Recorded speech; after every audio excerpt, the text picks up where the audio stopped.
Hello everyone, this is Tyler Beck, also known as Cartman Beck on the Paizo forums and places like that. I am tonight going to show you how to get set up on Tabletop Simulator with playing the Pathfinder Adventure Card Game.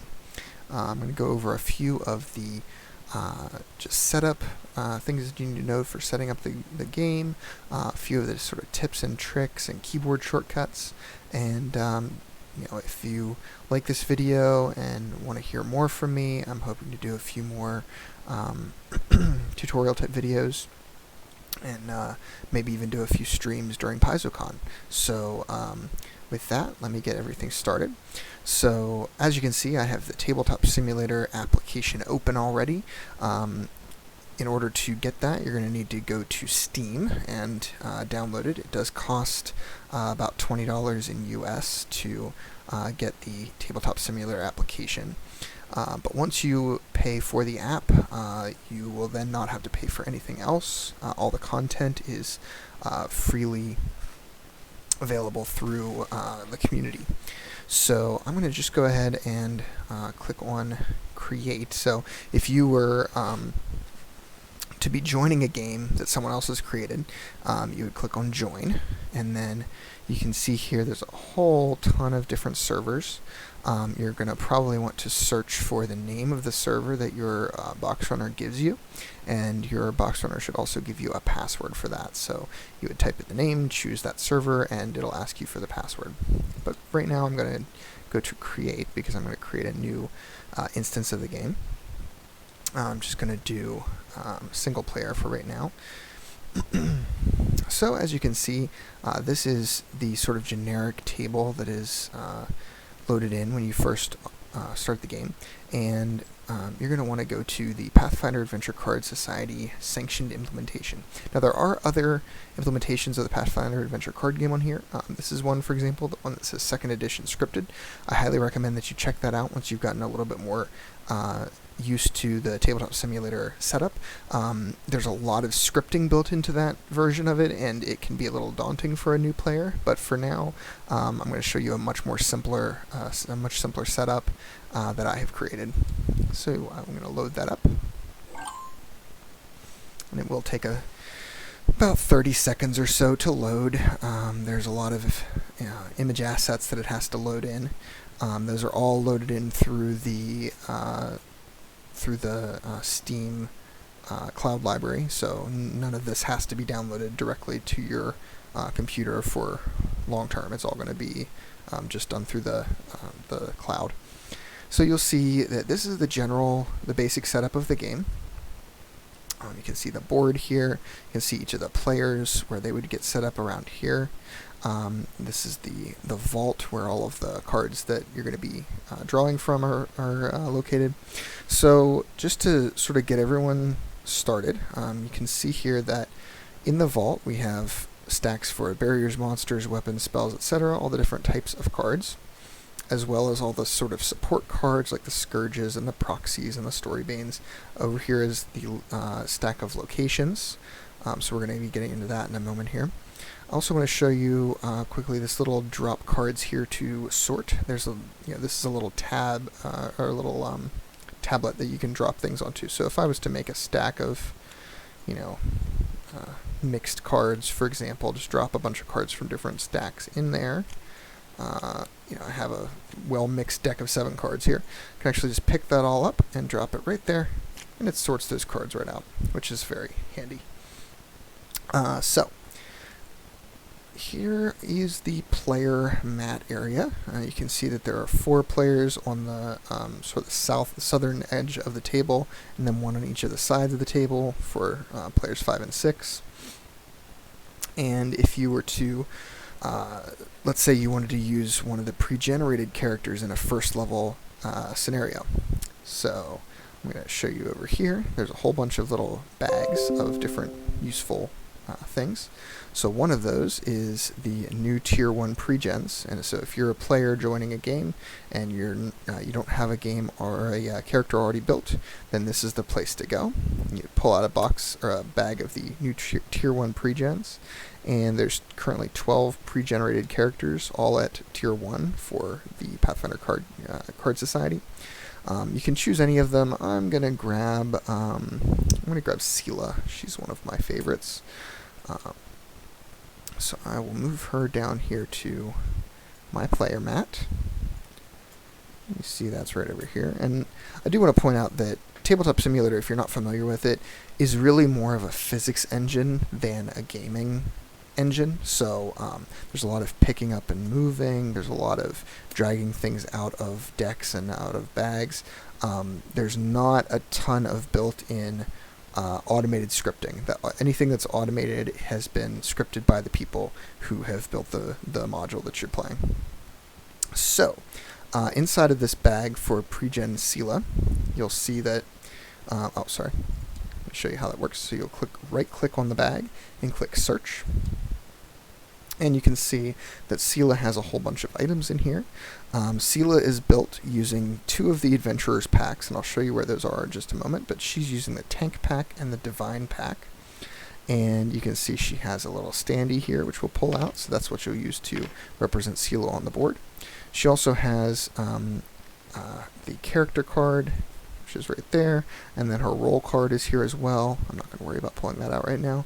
And then this is her pre-generated deck. So this is a deck that was put together based on the level 0 cards that are available to her in the Tank pack and Divine pack. The rest of the cards that she doesn't use from those packs in her deck are right here in level 0 cards. So I'll go ahead and close that. So you see she has her 15 card deck right there. And then her little standee here.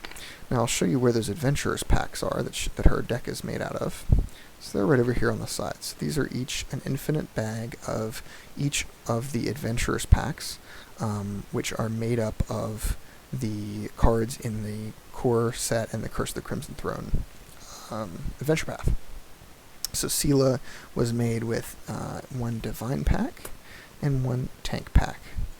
And if you wanted to build Sela yourself from scratch, you might pull out one of each of these 2 packs and search those packs to see that there are cards in here for level 0, level 1, level 2, level 3, 4, 5, and 6. So all the cards you need to build Sela all the way from Tier 1 to Tier 6. And if you pull out the pack of level 0 cards from the Divine pack, you can then search that as well, and you'll see that each of these is one of the cards that's available to a character who would be, a Divine character. Cure, for example, very important card. Frozen Touch, etc. But since I've already pre-built Sela, I'm not going to worry about that for right now. So once you've picked your character and your box runner is ready to set up the box, it's really easy. So you'll see that the adventure that comes with this module is the standalone adventure, A Night at Bloodthorn Manor. Now this adventure can actually be played at any level between 1 and 4, so you can actually play it at higher level if you've already leveled up your character several times in Pathfinder Card Society, or you can start off fresh with them. So I'm going to assume that we're playing a fresh game at the very first scenario. You'll see that the Build the Vault rules in this are pretty much all 0 and 1 cards, and none of them have been removed because we're not at a higher level adventure level. So we're going to start by going to the first scenario and looking at the list of locations. So you'll see that I'm going to assume we have a 2-player game here. Maybe I'll pull out one of the other pre-gens just to make that clear. And we'll grab Fumbus and stick him down there too. So we've got Sela and Fumbus. Perfect character combination. Because why not? So there's Sela and Fumbus. Get his token out. There we go. Okay, so we're going to assume we're playing a 2-player game. And so for a 2-player game of the first scenario of A Night at Bloodthorn Manor, we need 3 locations: the manor, the reading room, and the graveyard. So it's really easy to get these locations out. So over here is the stack of all the locations. You just right-click and click Search. And then, and by the way, I'm using the Alt key to make this much bigger. That's useful. So I need the manor, reading room, and graveyard. So I can go up here to the search bar and click manor. Didn't even have to type the whole thing. Manor, reading room, and graveyard. So there's our 3 locations. Now, what else do we need? So, in addition to the 3 locations, we're going to need the Danger and Henchman. The Danger is the monster Ghost, so one of the first things you want to do is go to the Monsters pile, search that, and look for the Ghost. There it is. I'm going to drop it out here, and you'll see it's face down right now. If you want to make a card face up, you just hit F when you're over top of it, and it'll flip. So there's the Ghost. He's going to be used a lot in this scenario. And then we need some Proxy A cards to represent more ghosts. And also Proxy Bs are going to be going on into each location as well. So we're going to go to the Proxies list here, or deck, and we're going to need 3 of each. 3 Proxy As and 3 Proxy Bs. There we go. And the way that the scenario is set up, the Proxy A's are going to be shuffled into the locations, and the Proxy B's are going to be reloaded on top. So I'm going to go ahead and put each of these Proxy A cards on the bottom of each location. Let's set these aside. And then one great thing about this module is that we've programmed in all of the numbers of cards in each location, and so you can actually go to, once you have the locations set out here, you can just go right up here to build locations. So we're going to do medium-sized locations. If you were trying to play a very quick game, you could choose small locations. If you're trying to make the game harder on yourself, you could choose large locations. We're going to go with medium locations. And then when I click the button that build locations, it actually pulls out 9 cards based on the deck lists here of these locations, and puts them all right where they belong. Now I will point out that right now you do need to right click and hit shuffle to shuffle in your henchman. It does not automatically shuffle the cards in those locations afterwards, so that's a really important tip. Otherwise the henchmen will all be on the bottom of each deck and your players will hate you.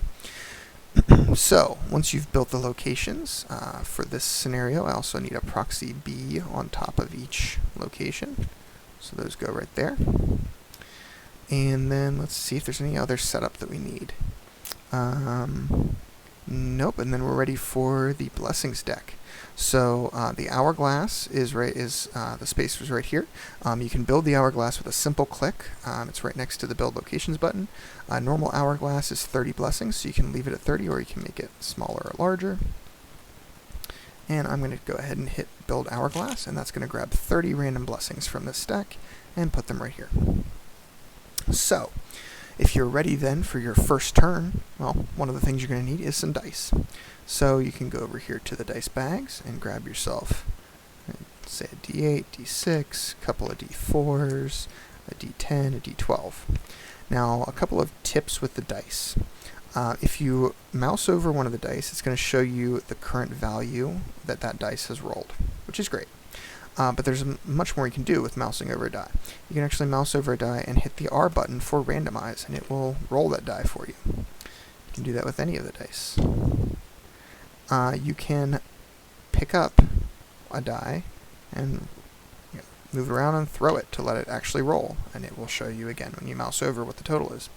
You can pick up one die with the left mouse click button, and then if you hold on to it, you can actually right click to pick up several other dice and get them all in your hand and shake them around and roll them all at once, and then it'll show you each one. Even better than that, if you highlight the dice first and pick them up, shake them, roll them, and then if they're still highlighted, you mouse over one die and it'll actually add up all the total of the total of all the dice for you, which is fantastic. So if I needed to make, let's say, a D12 plus 2D4 roll, I would just do this, grab those right there, pick them all up, shake them, roll them. There, I got 14.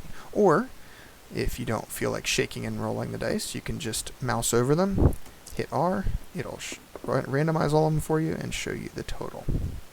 Very handy. Alright, so that's how you get your dice. And I'm just going to put a little set of those over here by Sela. If you need markers for your for scourges, for example, let's say I got the Dazed Scourge. I can mark that with a pink marker. Then I can grab myself a pink marker from over here and put that right on top of Sela to make it clear that she has been scourged. You can do other things with markers. Some of the goblin characters make other different uses of markers, so those can be useful. Put those markers back, and I'll just drop that there and put it where it belongs. Let's see. The scenario again is shown here in this PDF. I will point out that if you're the box runner and you're not planning on running the Night at Bloodthorn Manor scenario, you can import another PDF of scenarios. So I'm going to go ahead and show you how to do that right now. So you go to Objects, Components, and then Custom, and down here is Custom PDF. Once you go there, you're going to go to Browse Your Local Files. And I'm going to go to my Dropbox. And here, here, and I'm going to bring in Season 6, Adventure 1. If you hit Cloud, then that's going to actually allow it to show that PDF to all of your players. So make sure that when you do this upload, you always choose Cloud, not local. Then hit Upload and Import. And there is the PDF for the first adventure of Season 6. But it's really small. So one little trick for any object in this game is to mouse over it and just hit plus a bunch of times. If you hit the plus key, blah, blah, blah, blah, blah, a whole bunch of times, you can make the PDF a reasonable size. And then once again, you can use Alt over top of it to see a larger version of whatever page you're looking at. Alright, so let's say we were ready to get started, and Sela and Fumbus, they're just going to go to the same location and get things started. So if Sela is ready, she could shuffle her deck and then draw up her hand. So another nice little trick on drawing your hand is Sela's hand size is 4. I can actually just mouse over the deck and hit the number 4 on my keyboard, and it'll draw 4 cards for me into my hand. You can actually do that on any deck. So if you wanted to explore one card on the top of this location, instead of trying to click and drag and move the cards around, which you can do, you can click and drag and pull one card off the top. Click, drag, flip it with the F key, etc. Or if you find it more convenient, you can mouse over and hit 1, and it'll draw that card into your hand, and then you can put it out here and do your exploration. Let's see. Then, so if she wanted to explore this henchman B, that is, according to the scenario, that is a ghost. And so, Sela would need to roll her combat check. So that's going to be a D10 for strength and a +2 for melee. So there's my D10 +2. And then she would show her longsword, which is another D8. And in this scenario, since these ghosts require magic to defeat, this scenario actually gives you a power that lets you recharge one card in this case to add 1d4 and the magic trait. It's listed there in the during scenario, so she would recharge a card. Well, that's recharging a card is pretty convenient and easy in this game. Let's say she wanted to use her Detect Evil. She would flip it over with the F key and then drop it right here on this far right section, which says drop here to recharge, and then it just goes right under the bottom of her deck. So that's how you recharge a card. I also forgot, and I just realized that I didn't flip my first blessing. So there's 2 ways to do that. You can flip the blessing manually like that. Or if you are playing with turns, which by default this version does, when you hit end turn at the end of any player's turn, the game should flip a blessing. That doesn't work because I'm only doing this in solo mode right now. But normally hitting end turn at the top of your screen will make a blessing flip to the next top blessing. Let's see here. One other thing I'm going to leave you with, there's not much else to show with this, but a very important point at the end of a scenario is once you've taken your character pawns back, say I'm ready to finish up and I don't want to have to sort every single one of these cards out. I can, first of all, I could put them all into one pile and drop them onto the drop cards here to sort section, which is great. Or I can be even lazier and click this little button up here, which says Clean Up Board.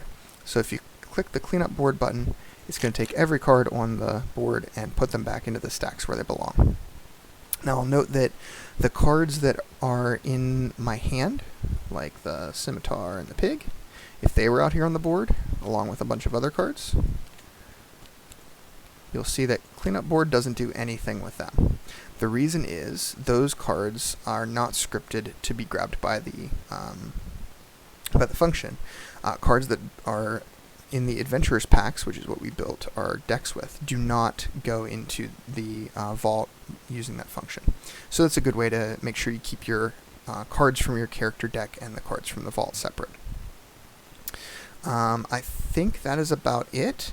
While you're playing, it would be helpful to your box runner to fill out your chronicle sheet, which is down here. You can use this to fill things like, character name Sela, but probably more importantly for your box runner, things like your org play ID, so it's 44004, the tier that you started in, how much experience you started with, etc. So it's really helpful to start filling that out during the game so that at the end of the game your box runner can just take a quick screenshot and fill that all out on the official chronicle sheet afterwards. I think that's all I'm going to show you for tonight. If you have any questions, I would be happy to answer them. Feel free to email me at cartmanbeck@orgplayonline.com. And with that, I will bid you adieu.